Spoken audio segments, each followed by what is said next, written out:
Hello students, आज हम आपको बताने वाले हैं डिसोल्यूशन ऑफ पार्टनरशिप फॉर्म, जिसे हम हिंदी में कहते हैं साझेदारी फॉर्म का विघटन। क्या आपको पता है कि हम डिसोल्यूशन ऑफ पार्टनरशिप फॉर्म के जर्नल एंट्रीज को कैसे बनाएंगे? नहीं पता? अगर आप लोगों को नहीं पता है कि डिसोल्यूशन ऑफ पार्टनरशिप फॉर्म के जर्नल एंट्रीज को हम कैसे बनाएंगे, तो आज आप इस वीडियो को पूरा देखिए, जिसके बाद आपको पता चल जाएगा कि डिसोल्यूशन ऑफ फॉर्म के जर्नल एंट्रीज को हम कैसे बनाएंगे, क्योंकि एग्ज़ाम में 5 मार्क्स का आता है। सोचिए ज़रा क्या होगा अगर आप एग्जामिनेशन हॉल में बैठे हैं और ये क्वेश्चन आपके एग्ज़ाम में आया हुआ है 5 मार्क्स का और आपको नहीं आता बनाने, फिर आप इधर उधर सबके मुंह देखेंगे। तो आपको किसी का मुंह ना देखना पड़े, इसलिए आज आप इस वीडियो को पूरा देख लीजिए। बिल्कुल सही बात कही आपने। तो अब हम आपको साझेदारी फॉर्म का विघटन यानी डिसोल्यूशन ऑफ पार्टनरशिप फॉर्म, यानी जब फॉर्म का डिसोल्यूशन होता है तो किस प्रकार से अकाउंटिंग ट्रीटमेंट की जाती है, आज आपको इस वीडियो के माध्यम से बताया जाएगा। तो आप वीडियो के अंत तक बने रहें। अब हम आगे बढ़ते हैं। Accounting treatment of dissolution of partnership form मतलब कि साझेदारी फॉर्म के विघटन का लेखांकन व्यवहार। जब डिसोल्यूशन होता है एक पार्टनरशिप फॉर्म का, तो इसके कुछ अकाउंटिंग ट्रीटमेंट्स होते हैं। वो अकाउंटिंग ट्रीटमेंट्स कौन कौन से हैं, अभी हम आपको इस वीडियो में बताने वाले हैं। Accounting treatment of dissolution of partnership form मतलब कि साझेदारी फॉर्म के विघटन का लेखांकन व्यवहार। मतलब कि जब डिसोल्यूशन होता है पार्टनरशिप फॉर्म का, तो उसके कुछ अकाउंटिंग ट्रीटमेंट्स होते हैं। वो अकाउंटिंग ट्रीटमेंट्स कौन कौन से होते हैं, अभी हम इस वीडियो में पढ़ने वाले हैं। अब ये अकाउंटिंग ट्रीटमेंट जर्नल एंट्री के रूप में होते हैं। मतलब ये जब फॉर्म का डिसोल्यूशन होता है तो कुछ अकाउंटिंग ट्रीटमेंट भी किए जाते हैं, और ये अकाउंटिंग ट्रीटमेंट जर्नल एंट्री के रूप में होते हैं। तो अब हम आपको बताएंगे कि जब साझेदारी फॉर्म का विघटन होता है तो किस प्रकार से जर्नल एंट्री की जाती है। और यहाँ पर स्पष्ट लिखा भी हुआ है, journal entry to close the book of accounts. मतलब ये जब फॉर्म डिसोल्यूशन होता है और अकाउंट्स जो है वो क्लोज होता है, उसके संबंध में जर्नल एंट्री किस प्रकार से किए जाते हैं आज आपको बारी बारी से समझाया जाएगा। तो आप वीडियो के अंत तक बने रहें। उससे पहले हम ये बता दें कि जब साझेदारी फॉर्म का विघटन होता है तो टोटल 8 जर्नल एंट्री किए जाते हैं। ये 8 जर्नल एंट्री बहुत ही इम्पोर्टेंट जर्नल एंट्री होते हैं। तो अब हम आपको बारी बारी से समझाते हैं कि ये 8 जर्नल एंट्री किस प्रकार से किए जाते हैं। तो अब हम आपको बताएंगे कि ये 8 जर्नल एंट्रीज कौन कौन से हैं। तो पहला जर्नल एंट्री है entry for closing the accounts of various assets. मतलब कि विभिन्न संपत्तियों के खातों को बंद करने के लिए लेखें। रियलाइजेशन अकाउंट या to sundry assets account being the various assets except cash transfer to realisation account. इसका मतलब हुआ कि जब फॉर्म का डिसोल्यूशन होता है, जब अकाउंट क्लोज होते हैं, तब जितने भी सन्ड्री एसेट्स हैं, जितने भी सन्ड्री एसेट्स होते हैं वो सब हम रियलाइजेशन अकाउंट में लिखते हैं, सिर्फ कैश को छोड़कर। अब दूसरा जर्नल एंट्री ये रहा, entry for closing accounts of various liability. मतलब विभिन्न दायित्वों के खातों को बंद करने के लिए लिखे। अब इसके जर्नल एंट्री की तरफ ध्यान दे दीजिए। सन्ड्री लायबिलिटीज अकाउंट या टू रियलाइजेशन अकाउंट। नरेशन में देखिए, being the liabilities transfer to realisation account. मतलब ये जो फॉर्म के जितने भी सारे वेरियस लायबिलिटीज होते हैं, जितने भी सारे वेरियस लायबिलिटीज होते हैं, उन सभी लायबिलिटीज़ को ट्रांसफ़र किया जाता है। कहाँ पर ट्रांसफ़र किया जाता है? तो रियलाइजेशन अकाउंट में ट्रांसफ़र किया जाता है। इसके संबंध में ये जर्नल एंट्री रहा।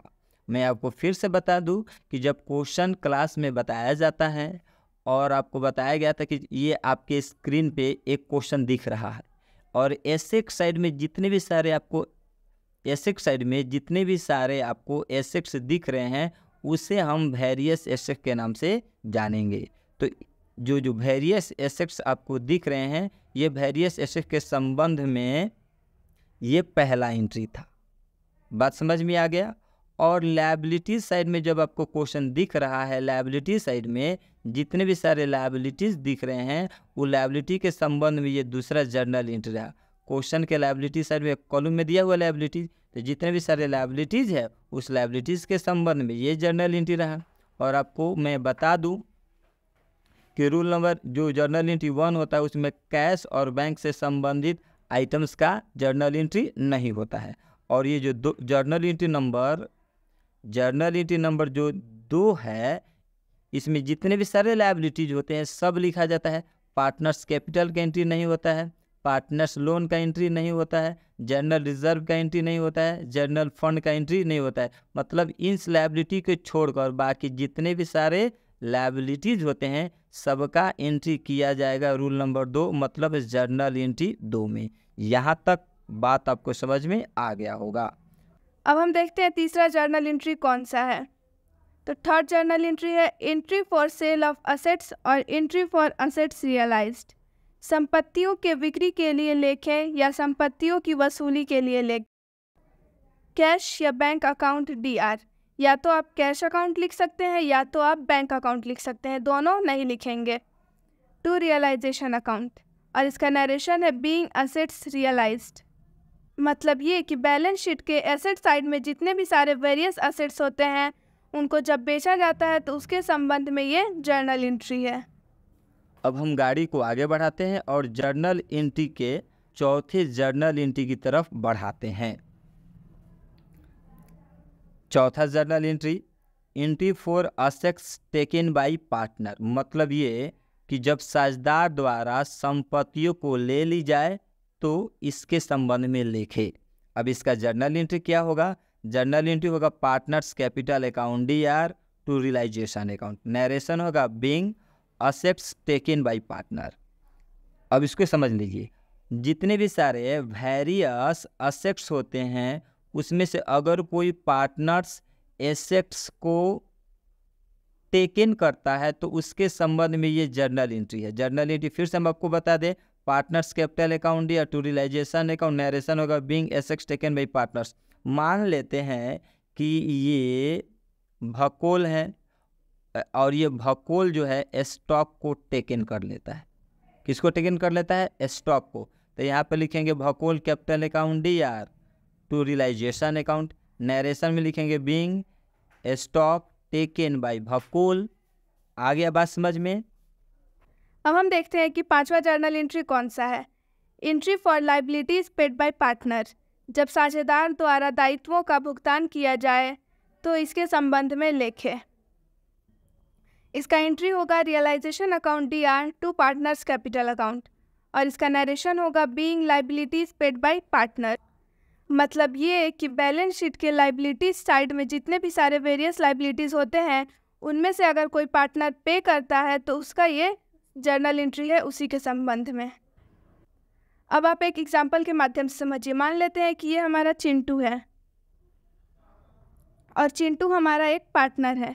क्या है? चिंटू पार्टनर है और चिंटू एग्री करता है कि जो लोन है वो हम पेड करेंगे।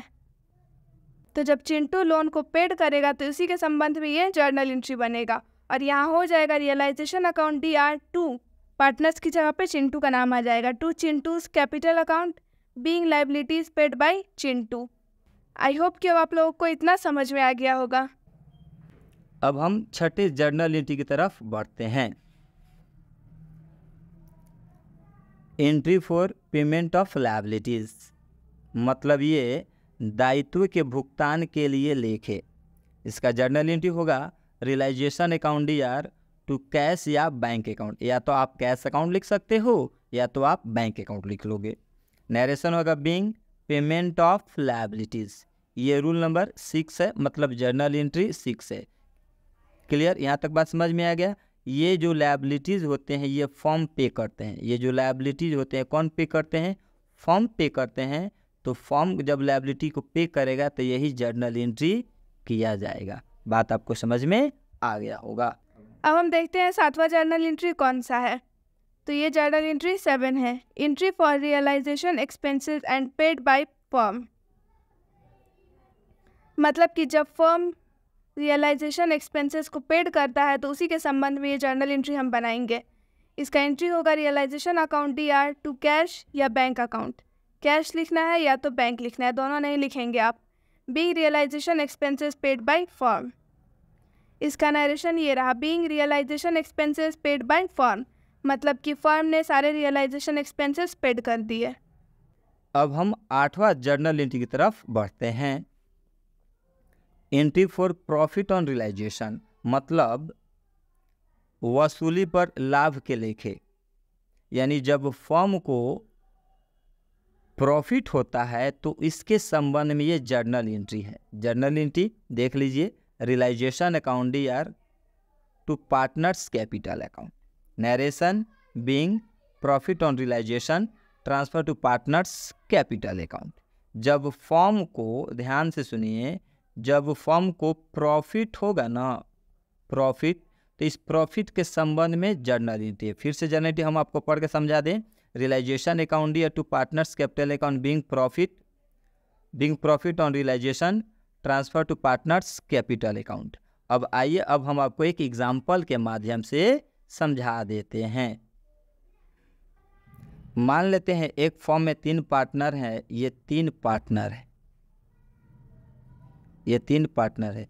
एक का नाम है अकोल, एक का नाम है भकोल और एक का नाम है सकोल।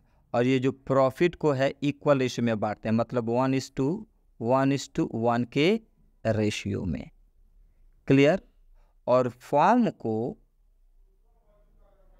प्रॉफिट हुआ है। क्लियर। कितना प्रॉफिट हुआ है फर्म को? तो 30,000 प्रॉफिट हुआ है, 30,000 रुपया प्रॉफिट हुआ है। अब इस प्रॉफिट के संबंध में जर्नल एंट्री आपको करना है। तो पहला आप लिखोगे, ये तो फिक्स रहेगा, रियलाइजेशन अकाउंट DR और टू पार्टनर्स कैपिटल अकाउंट नहीं लिखिएगा। पार्टनर्स कैपिटल की जगह पे इन तीनों का नाम लिखा जाएगा। मतलब ये realisation account DR to Akol capital account to Bhakol capital account to Sakol capital account. Narration लिखिएगा तो being profit on realisation transfer to Akol Bhakol and Sakol capital account. सबको दीजिएगा, 30,000 है तो इक्वल हो जाएगा 10,000, इसका भी 10,000 हो जाएगा, इसका भी 10,000, इसका भी 10,000। सबको जोड़कर इसके सामने कितना लिख दीजिएगा आप? 30,000। बात समझ में आ गया? अब हम आखिरी जर्नल एंट्री की तरफ बढ़ते हैं। Entry for loss on realisation, मतलब कि वसूली पर हानि होने के लेखे। Partners capital account DR to realisation account. इसका नरेशन होगा, being loss on realisation transfer to partners capital account. मतलब कि अगर फर्म को लॉस होता है तो उसी लॉस के संबंध में जर्नल एंट्री है। अगर उस लॉस का भरपाई पार्टनर अपने जेब से करता है तो, मतलब कि अगर फर्म को किसी भी प्रकार का लॉस होता है और उस लॉस का भरपाई पार्टनर अपने जेब से करता है तो उसी संबंध में हम इस जर्नल एंट्री को करेंगे। अगर आपको हमारा वीडियो अच्छा लगता है तो आप हमारे वीडियो को लाइक करें, ज़्यादा से ज़्यादा शेयर करें और हमारे चैनल कॉमर्स लाइव को सब्सक्राइब करें। हमारा फेसबुक पेज और इंस्टाग्राम ID भी आप फॉलो कर सकते हैं। Thank you for watching this video.